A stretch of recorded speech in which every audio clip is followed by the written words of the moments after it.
बोल खिलाफ आजाद है तेरे। मैं आपके साथ हूँ फिर से रहमान सैफी। दोस्तों, जैसा आपने पढ़ ली होगी हमारे हेडलाइन, आज चारों मेहमान हमारे फरीदाबाद क्षेत्र से हैं और चारों ही अपने क्षेत्र की बहुत मौजूद हस्ती हैं। जानेंगे कोरोना वायरस महामारी की आपदा जिस तरह देश में चल रही है उसको लेकर फरीदाबाद में क्या हालचाल है और वहां पे किस तरह की व्यवस्था प्रशासन द्वारा की गई है उससे निपटने के लिए।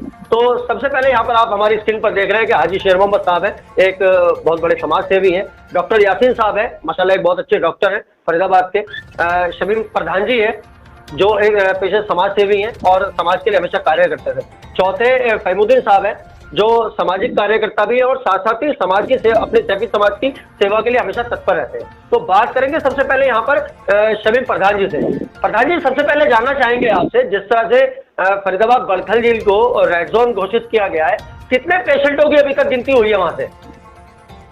देखिए, फरीदाबाद में टोटल जो हमारे ये कंटेनमेंट जोन थे वो 13 थे जी।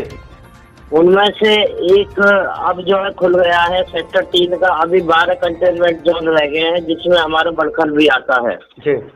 तो उसमें लगभग जो 28 जो ये कोरोना के मरीज थे उनमें अब लगभग 12 रह गए हैं। जी। अच्छा प्रधान जी, एक बात यहाँ पर और जानना चाहेंगे आपसे, अभी तक प्रशासन की तरफ से क्या व्यवस्था अभी तक की गई है? क्षेत्र को सैनिटाइज वगैरह इस तरह की कोई प्रतिक्रिया हुई है क्या क्षेत्र के अंदर?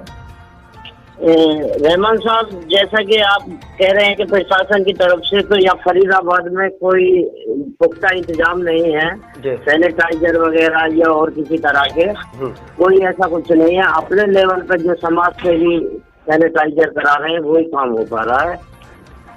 अभी हम फहीमुद्दीन साहब के पास चलेंगे। फहीमुद्दीन साहब, आपसे भी जानना चाहेंगे, क्षेत्र के अंदर सैनिटाइजेशन सरकार की तरफ से उपकरणों की क्या व्यवस्था है? क्या जनता को कोई उपकरण मुहैया कराए गए, किसी तरह की सुविधा दी गई है महामारी से बचने के लिए?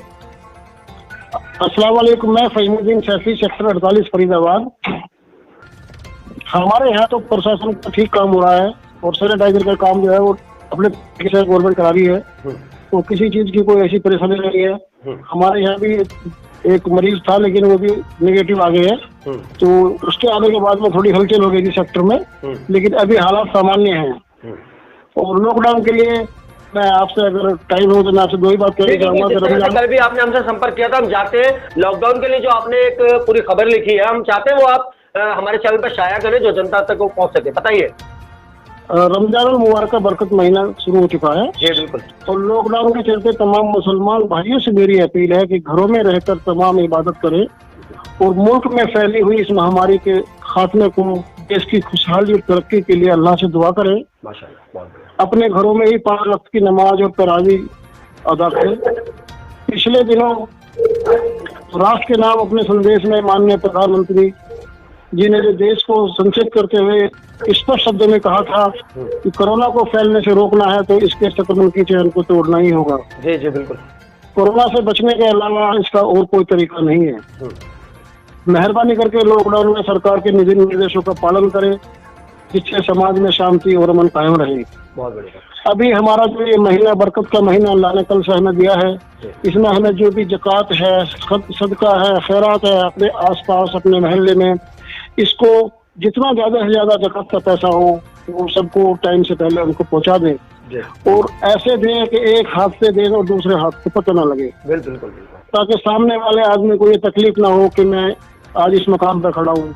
क्योंकि 40 दिन का जो लॉक पीरियड है ये इसमें बहुत बड़ा पीरियड हो गया है और इसमें जो है समस्याएं बढ़ गई हैं खाने पीने की, और अभी भी लॉकडाउन बढ़ने की पूरी उम्मीद है। अभी भी आज हमारे फरीदाबाद में कुछ हलचल थी कि भाई कुछ मार्केट खुल जाएगी, लेकिन अभी डीसी साहब का ऑर्डर हो गया है कि अभी कोई मार्केट खुलने की संभावना नहीं है। जी बिल्कुल। तो 3 दिन के बाद आज साहब और कोई बात रखना चाहेंगे आप? जी, मैं यही कहना चाहूंगा कि अपने मजहब के लिए, अपने देश की शांति के लिए और नमाज पढ़ने के साथ साथ जो सदका और खैरात है, ज़कात का पैसा है, उससे बिल्कुल बाहिसाब निकाल के गरीबों की जितनी मदद कर सके, जो जरूरतमंद है, सबसे पहला अपना महल्लेदार है, अपना कोई रिश्तेदारी में है, अपनी कोई मिल्लतवारी में है, जो भी हो उनकी ज्यादा से ज्यादा मदद करें। बहुत बढ़िया। हाजी शेर मोहम्मद साहब स्क्रीन पर मौजूद हैं, बात करेंगे। हाजी शेर मोहम्मद साहब, जानना चाहेंगे आपसे भी इन्हीं परिस्थितियों के बारे में, किस तरह का माहौल है फरीदाबाद क्षेत्र के अंदर? अस्सलाम वालेकुम। रहमान साहब, फरीदाबाद में जो माहौल है जी, बड़खल गांव के अंदर, मैं बड़खल गांव का निवासी हूँ जी, यहाँ जो माहौल जो चल रहा है आज की डेट में बड़ा खराब चल रहा है जी। जी, किराएदारों की जनसंख्या यहाँ थोड़ा ज्यादा है जी, जो डेली मजदूर हैं उन लोगों की ज्यादा संख्या है। अपनी जीत और कोशिश हम दोनों भाई संजय प्रधान जी जी, और हम जीत और कोशिश कर रहे हैं जी, बिल्कुल हमारे संज्ञान में है बात। और सरकार का भी योगदान पूरा चल रहा है। हमारे यहाँ जो एमएलए जो सीमा त्रिखी है पूरा योगदान, और कृष्णपाल जी केंद्रीय राज्य मंत्री हैं उनका पूरा योगदान चल रहा है। सरकार की कोई इसमें कोई कमी नहीं है। और मैं यही अपील करना चाहता हूँ अपने देशवासियों से, लॉकडाउन का पालन करें। मुसलमानों को बहुत ज्यादा बदनाम हो चुके हैं जी। जी, जी, बिल्कुल बिल्कुल, इसमें कोई बुराई नहीं। एक छोटी सी गलती पूरे मुसलमानों पर धब्बा आ रहा है जी। और वो कुछ ही मुट्ठी भर लोग हैं जो लॉकडाउन के नियम का पालन नहीं कर रहे, जिसकी वजह से सभी का नाम आ रहा है उसमें। और मैं इसकी ना भरपूर निंदा करता हूँ जी, जो लोग प्रशासन पे पथराव या गंदी टिप्पणियां जो कर रहे हैं। जी, पुलिस, फरीदाबाद में पुलिस, डॉक्टर, एनसीएफ वाले जी तोड़ मेहनत कर रहे हैं और अपने बच्चों को छोड़ के गली गलियों में। जी, हमारे यहाँ एसडीएम साहब हैं चेतिया साहब, जी, तहसीलदार साहब हैं यशवंत, नायब तहसीलदार जी, जी, गली गलियों में जाके लोगों से पूछ रहे हैं भाई खाने की व्यवस्था बताओ, और लोगों को जुगाड़ भी करा रहे हैं खाने का। सरकार की तरफ से सैनिटाइजर पूरा हो रहा है गांव के अंदर। एक दो मरीज जो बचे हुए हैं, बाकी सब डिस्चार्ज हो चुके हैं। जी, और मैं सरकार से यही अपील करना चाहता हूँ, हमारा जो गांव बड़खल रेड जोन में करा हुआ है जी, इस पे पाबंदियां हटाई जाए। जी, बिल्कुल। हाजी जी, यहाँ पर अभी हमारी स्क्रीन पर आज के हमारे विशेषज्ञ डॉक्टर यासीन सैफी साहब मौजूद हैं। डॉक्टर साहब, आपसे एक बहुत जरूरी बात जानना चाहेंगे यहाँ पर, और अवेयरनेस के बारे में आपसे जानना चाहेंगे ताकि जनता को पता चल सके और जनता उसका पालन कर सके और उस बीमारी महामारी से बच सके। डॉक्टर साहब, किस तरह की टिप्स देना चाहेंगे फरीदाबाद की जनता को लॉकडाउन के नियम का पालन करने के लिए और इस महामारी से बचने के लिए? जी रहमान साहब। जी डॉक्टर साहब, मेरी तरफ से पब्लिक के लिए मैसेज यही रहेगा एज ए डॉक्टर कि पब्लिक जो है, अगर इससे रिलेटेड कोई भी साइन और सिम्टम्स उनको नजर आते हैं तो वो इन साइन सिम्टम्स को बिल्कुल ना छुपाएं। कौन कौन से सिम्टम्स डॉक्टर साहब है वो? सिम्टम्स की अगर हम बात करते हैं तो अगर जैसे किसी को सपोज करो फीवर आ रहा है, फीवर 102 या 103 फीवर है, या उसको गले में कोई खराश हो रही है, कोल्ड उसको है, और उसको जो है लगता है कि भाई मुझे जो है सांस लेने में दिक्कत आ रही है, तो ऐसी कंडीशन अगर है उसके साथ तो वो सीधे डॉक्टर के पास जाए और इसका चेकअप कराए। इसमें बचने की जरूरत नहीं है, क्योंकि अगर हम इसको लेके बचेंगे या डरेंगे तो उससे होगा क्या कि अगर ये सच में ही कोरोना वायरस है तो वो हम लोग क्या करेंगे कि अपना तो हम नुकसान कर ही रहे हैं, साथ में हम अपने पड़ोस का, अपनी फैमिली का भी नुकसान कर रहे हैं। ऐसा नहीं है कि भाई किसी को ये सारे सिम्टम है और वो कोरोना वायरस ही है, ऐसा कुछ भी नहीं है। बट क्या है कि हम लोगों ने अपने दिमाग के अंदर ये भय बना चुके हैं हम लोग कि भाई ये क्या चीज आ गई, इससे हम लोग ज्यादा डरे हुए हैं। जबकि अगर मेरा मानना ये है कि अगर चीजों को सही तरीके से लिया जाए, और इसमें विशेषकर एक बात ये है कि ऐसे टाइम में अपने खान पान पर विशेष ध्यान देने की जरूरत है। आपको इस तरह की चीजें ना खाएं जिसकी वजह से आपका गला खराब हो। अब जैसे मेरी आपसे यही एक बात है, मैं जानना चाहता हूँ आपसे, जिस तरह का अभी मौसम आप देख रहे हैं कि चेंज हुआ है, और हर साल ये परेशानी मौसम चेंज होने से लगभग लोगों के अंदर होती है।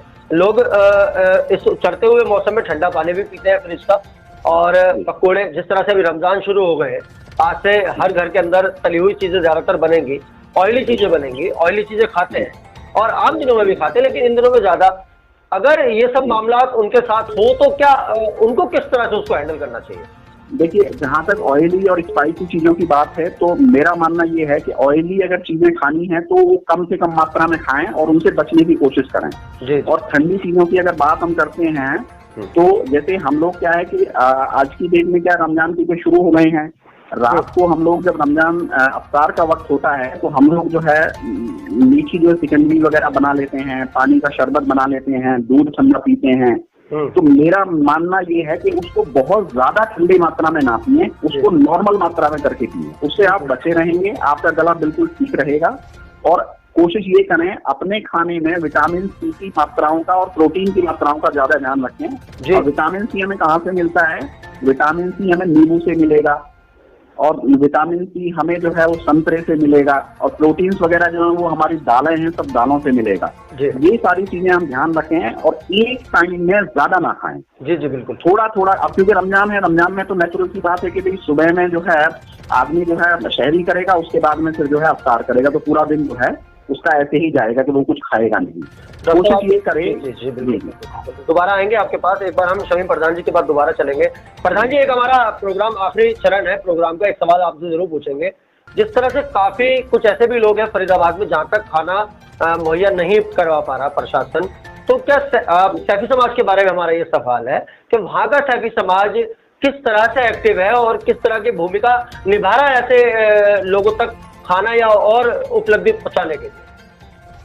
रहमान साहब, जब से ये लॉकडाउन चालू हुआ है तब से फरीदाबाद में कई समाज सेवी हैं, जैसे कि हमारे हाजी शहर मोहम्मद सैफी साहब हैं, टीटी साहब, और हाजी अली हसन सैफी साहब हैं। इस तरह से हम लोग मिलकर बहुत ज्यादा उसी दिन से इस काम में लगे हुए हैं। और जरूरतमंद गरीब और दिहाड़ी मजदूर लोगों को उनको ब्लॉकों में बांट के वहाँ पे जिम्मेदार लोगों की ड्यूटी लगा करके एक लिस्ट तैयार करते हैं कि जो बहुत ज्यादा जरूरतमंद लोग हैं उनको सूखा राशन उनको उपलब्ध कराया जाए।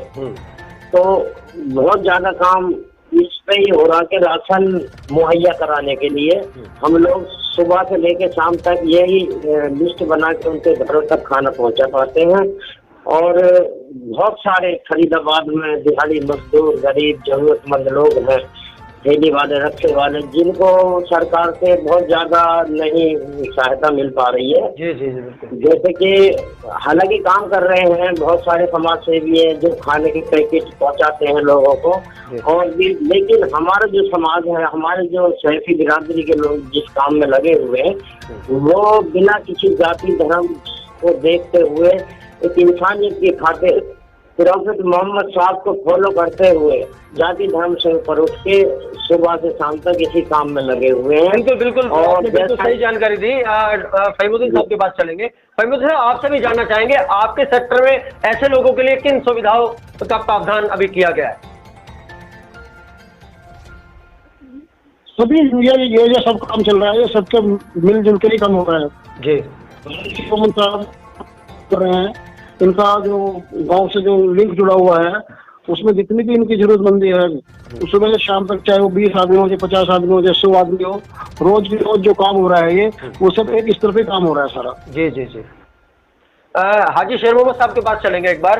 हाजी शेर मोहम्मद साहब, हमने भी हमारे संज्ञान में भी काफी लोगों ने हमें फोन करके बताई है बात, और काफी लोगों की बात हमारे संज्ञान में है। आपने निस्वार्थ काफी सारे लोगों तक खाने की व्यवस्था की है और रोज कर रहे हैं। लगभग कितने लोगों तक वो खाने की सुविधा जो है पहुंच पा रही है अभी? रहमान साहब, हमारे यहाँ 25 तारीख से लेके और आज तक 26 तारीख हो गई है जी। मतलब एक महीना, एक दिन हो गया जी। 300 साढ़े 300 आदमियों का तो डेली वेज खाना बना के, मतलब अच्छा बना हुआ खाना जी। और ये सब हमारे जो भाई हैं आपस में मिले हुए जो हैं जी, सबके सहयोग से हो रहा है जी। केंद्रीय मंत्री कृष्णपाल जी, बहन सीमा किरका जी जो हमारे यहाँ बिहार का विधायक है, जी जी जी, सबके सहयोग से 350 आदमियों को खाना पर डे, और 487 पैकेज जो हैं हमने सूखे बांट चुके हैं कल तक। अच्छा, मतलब सूखा राशन भी जा रहा है। अच्छा हाजी जी एक बहुत जरूरी बात भी है, खाने के साथ साथ कुछ लोगों के घर में बीमारी का भी बात रहता है, छोटी मोटी बीमारियां रहती हैं, क्या उनकी दवाइयों और इस तरह की मेडिकल सुविधाओं के लिए कोई किसी तरह का प्रावधान किया गया है लोगों के लिए? रहमान साहब, जो दवाइयों के लिए बोलते हैं ना हमसे जी, तो नगद पैसे दे देते हैं, ये पैसा ये अपने हिसाब से अपनी दवाई ले आना। जी जी जी, ऐसे लोग भी हैं, डेली वेज मजदूर बहुत ज्यादा है हमारे यहाँ। जी जी जी जी हाजी जी, हमने वैसे काफी देखा है आपको, हमेशा समाज के बारे में आप सोचते हैं और एक बहुत अच्छे सामाजिक कार्यकर्ता के रूप में फरीदाबाद में नजर भी आते हैं। लोग आपकी बढ़ाई भी करते हैं काफी। हमने पहले भी सुना कि आपने काफी लड़कियों की शादी करवाने में जो जिनके हालात कुछ इस तरह के नहीं थे कि वो उसका दहेज मुहैया करवा पाए उनके माँ बाप, आपने उसमें भी काफी योगदान किया है। किस तरह से प्रेरणा मिलती है और कैसे पूरी होती है सारी चीज? रहमान साहब, जब हम कोई काम करते हैं ना, अल्लाह की रजा के लिए काम करते हैं, और सच में मुझे तो इतना सुकून मिलता है जी, जिस टाइम मैं काम करता हूँ। मुझे कोई दौलत की जरूरत नहीं है, सिर्फ मेरे हाथों से किसी का भला हो जाए बस। माशाल्लाह, बहुत अच्छी बात आपकी, बहुत बड़ी सोच है आपकी। मैं एक बात और कहना चाहता हूँ। जी जी बताए। बोल सकता हूँ ना? जी जी बताए। मैंने आप डिबेट सुनी थी कल परसों, जो कमेटी इकट्ठी करने की। जी जी जी, एनजीओ सारे इकट्ठे होंगे। जी जी, जितने भी संगठन है सैफी समाज के। जी हाँ जी जी बताए। एक भी संगठन, ये बता दो, जब से हमारे 46 साल हो गए संगठन को बने। जी बिल्कुल। 46 साल में 46,000 रुपए किसी संगठन ने इकट्ठे खाते में भरे हों तो जोड़ने की। बिल्कुल राजीव जी, ये सवाल हमारा सबसे मजबूत सवाल है इस पूरी सीरीज का, जो सैफी समाज के पूरे में। और अल्लाह पाक ने हमारी बिरादरी को आज की डेट में इतना नवाजा है, कोई सोच नहीं सकता। हुनरमंद कौम है ये, मजदूर कौम है जी। एक भी एनजीओ ने 10-20 लाख रुपए इकट्ठे करके किसी के खाते में, अब कितनी देश में कितनी बड़ी आपदा आई हुई है। जी बिल्कुल बिल्कुल। हमारे खाते में, हमारे पास पैसे होते तो हम किसी गरीब के काम आ जाते आज। जी जी जी। हम खुद भूखे बैठे हैं, हम कैसे खिला देंगे किसी को? नहीं बिल्कुल। इकट्ठा होने की, और एनजीओ के इन सब साथ हैं, कहने के लिए साथ हैं, कोई साथ नहीं है। बिल्कुल आजीज जी, आपका दर्द बिल्कुल। रहमान साहब, ये मैसेज ना मेरा बिरादरी में जाना भी चाहिए। जी जी बिल्कुल बिल्कुल। मैं हाथ जोड़ के विनती कर रहा हूँ। नहीं बिल्कुल आजीज जी, आपकी बात की सराहना हम भी करते हैं, कहीं ना कहीं सच्चाई है इस बात के अंदर। जब तक सारी एनजीओ इकट्ठी होके कम 1,000 रुपए भी एक घर से करें ना जी, एक कमेटी में कम से कम 11 मेंबर होते हैं जी, और आपके पास पूरा रिकॉर्ड है एनजीओ का। जी बिल्कुल। 1,000 रुपए से भी 11 मेंबर हो गए, मतलब एक कमेटी के 11,000 हो गए जी। जितनी भी एनजीओ है, एक एनजीओ उनकी ऊपर एक बैठा दें। अभी भी तो देश के लिए हर आदमी आगे आ रहा है। माननीय प्रधानमंत्री नरेंद्र मोदी, बिल्कुल हाजी जी, जिसके पास 100 रुपए की गुंजाइश है वो 100 दे रहा है। बहुत बढ़िया। प्रधानमंत्री फंड में तो हम किसी का उद्धार कर ही नहीं सकते। दूसरा हाजी ताहिर साहब हैं और खालिद भाई हैं। दिल्ली के लोगों ने एक ने कान नहीं उठाए, भाई इन लोगों के साथ गलत हुआ है। बिल्कुल हाजी जी, बिल्कुल यही बात है। बिल्कुल आप सही कह रहे हैं। ये संगठन क्या किसकी मदद कर देंगे जब अपने भाइयों की हम नहीं कर पा रहे? हम कैसे दूसरों की मदद कर देंगे जब हम अपने भाइयों की मदद नहीं कर पा रहे? जी बिल्कुल बिल्कुल। इस पूरी व्याख्या के लिए इन दोनों शख्सों के सवाल के लिए हम एक पूरा प्रोग्राम करेंगे और आज में आपको उसमें बुलाएंगे और एक बहुत काफी सम्मानित लोगों को उसमें बुलाया जाएगा, तब इस पर चर्चा होगी। डॉक्टर यासीन साहब के पास चलेंगे एक बार। यासीन साहब, प्रोग्राम का आखिरी चरण है, प्रोग्राम आप पर खत्म होगा, अपनी राय रखिए तीनों मेहमानों की बात पर और समाज को एक संदेश दीजिए जिससे समाज की अवेयरनेस हो सके। जी, तीनों जितने जो भी प्रधान जी हैं, हाजी साहब हैं, प्रधान शमीम साहब हैं, फहीमुद्दीन भाई हैं, इन्होंने जो भी विचार रखे हैं और जैसा काम हो रहा है, माशाल्लाह बहुत ही अच्छा काम कर रहे हैं ये लोग जी। और समाज को बराबर जो है इन लोगों से हेल्प मिल रही है और ये हम लोगों का एक फर्ज बनता है ऐसे वक्त में कि भाई हम लोग जो है किसी के काम आए। लेकिन मैं एक बात और कहूँगा कि अगर मैं ये बात कहना चाह रहा हूँ कि हम लोग, यकीनन बात ये है कि हम लोग किसी के काम बिल्कुल नहीं आ सकते जब तक के ऊपर वाला ना चाहे। बेशक सच्चाई है ये। क्योंकि हम लोग, अगर मैं ये कहूँ किसी से कि मैं किसी के लिए फलानी चीज कर रहा हूँ, फलानी चीज कर रहा हूँ, तो वाकई यकीनन बात यह है कि जब तक ऊपर वाला ना चाहे आपसे कराई, आपसे वो खुद ले लेगा काम अगर वो चाहेगा। जी बिल्कुल। तो ये सराहनीय काम है इन लोगों का, और ये लोग करते आ रहे हैं। समाज के साथ हमेशा से इन लोगों का सहयोग रहा है। और जहां तक मेरी बात है कि भाई मेडिकल फील्ड से रिलेटेड, तो मैं भी इन लोगों के साथ में जुड़ा हुआ हूँ। मैंने भी इन लोगों को हमेशा अपना योगदान देने के लिए बोला हुआ है कि कभी भी जहां मेरी जरूरत हो, जैसे भी जिस हालात में मैं हूँ, मैं आपके साथ खड़ा हूँ। कोई प्रॉब्लम वाली बात उसमें है नहीं। आज की डेट में मेरा मैसेज अपने भाइयों के लिए, पूरे देश के लिए, पूरे समाज के लिए यही है कि भाई लॉकडाउन करने का मकसद ही सिर्फ ये था कि ये जो बीमारी है, ये जो वायरस है, ये मैन टू मैन चलता है, आदमी से आदमी में जाता है ये। इसीलिए इसको लॉकडाउन किया गया था, इसको सोशल डिस्टेंसिंग का नाम दिया गया जी। तो हमारी कोशिश ये रहे कि भाई हम लोग इस चीज को कंप्लीटली करें। अभी जितना हम जल्दी ज्यादा करेंगे इसको, नेचुरल है, जल्दी से हम लोग इस चीज से उबर पाएंगे। दूसरी बात ये है कि जो लोग, अब जैसे हमारे कई लोग, अब हम रात दिन टीवी देखते हैं, टीवी पे हम बहुत सारी न्यूज़ें इस टाइप की देखते हैं, तो जिनको देख के हमें लगता है कि भाई समाज में अभी भी अवेयरनेस की जरूरत है। बेशक। अब जैसे, अब कहने का मेरा मकसद ये है कि भाई अब जैसे नमाज के लिए बोला गया है कि भाई जो है नमाज जो है, अब देखिए बात यह है कि जब नमाज के लिए बोला गया है, नमाज तो आप घर में भी पढ़ सकते हैं, अल्लाह उसका तो आपको वहां से भी दे देगा। लेकिन कई लोग हमारे अभी भी ना, कई लोग हमारे इस तरह का काम कर रहे हैं जिसकी वजह से कई बार हम लोगों को नीचा देखने की जरूरत पड़ती है, जो सामने आ जाता है, जो जरूरत नहीं है। बेशक जी, उसकी जरूरत नहीं है, वो सब। हाँ जी, उसकी जरूरत नहीं है। देखिए मैं एक बात बता दूं, अगर आप देखिए, अल्लाह जो है ना, वो दिलों के हाल जानता है, ये सच्चाई है। बेशक। आपके दिल में क्या है, नमाज पढ़ते हुए ये अल्लाह जान रहा है। चाहे आप मस्जिद में रोजाना सजदे करते रहें और आपके दिल में वो चीज नहीं है, तो बिल्कुल नहीं आएगी। और अगर आप दिल से और अगर आपकी नीयत सही है और नीयत साफ है, तो इंशाल्लाह आपको अल्लाह उसका अजर हमेशा हर जगह दे देगा। तो मेरी कोशिश ये है, अपने साथियों से मेरी ये अपील है कि भाई लोग इस लॉकडाउन का पूरी तरीके से पालन करें, बिल्कुल ना तोड़ें इसको। ये चंद दिन का वक्त है, थोड़े दिन की बात और है इंशाल्लाह। और ये जो है ना बरकत वाला जो महीना है, लगता है कि अल्लाह ताला इस बरकत वाले महीने में ये सारी चीजें खत्म कर देगा। बिल्कुल डॉक्टर साहब, आपसे बात करके बहुत अच्छा लगा हमारे को, और हमने चारों मेहमानों से बात की। तो दोस्तों ये थे वो हमारे चारों मेहमान, जो फरीदाबाद की जो अपडेट थी वो अब तक आपने जितनी भी खबर थी हमने आप तक पूरी ईमानदारी के साथ पहुंचाई, और आगे भी इस तरह से पहुंचाते रहेंगे। हाजी शेर मोहम्मद साहब काफी सैकड़ों लोगों की मदद कर रहे हैं, हाजी फहीमुद्दीन साहब काफी लोगों की मदद कर रहे हैं, शमीर प्रधान जी काफी लोगों की मदद कर रहे हैं, डॉक्टर साहब अपनी मेडिकल इक्विपमेंट से सारे लोगों की जो उनकी एक मेडिकल डिग्री है उसकी मदद से लोगों की मदद कर रहे हैं, जो भी उनको अवेयरनेस हो सकती है वो कर रहे हैं। तो दोस्तों अगले मुद्दे के साथ, एक नई बात के साथ हम आपके सामने फिर हाजिर रहेंगे। जय हिंद।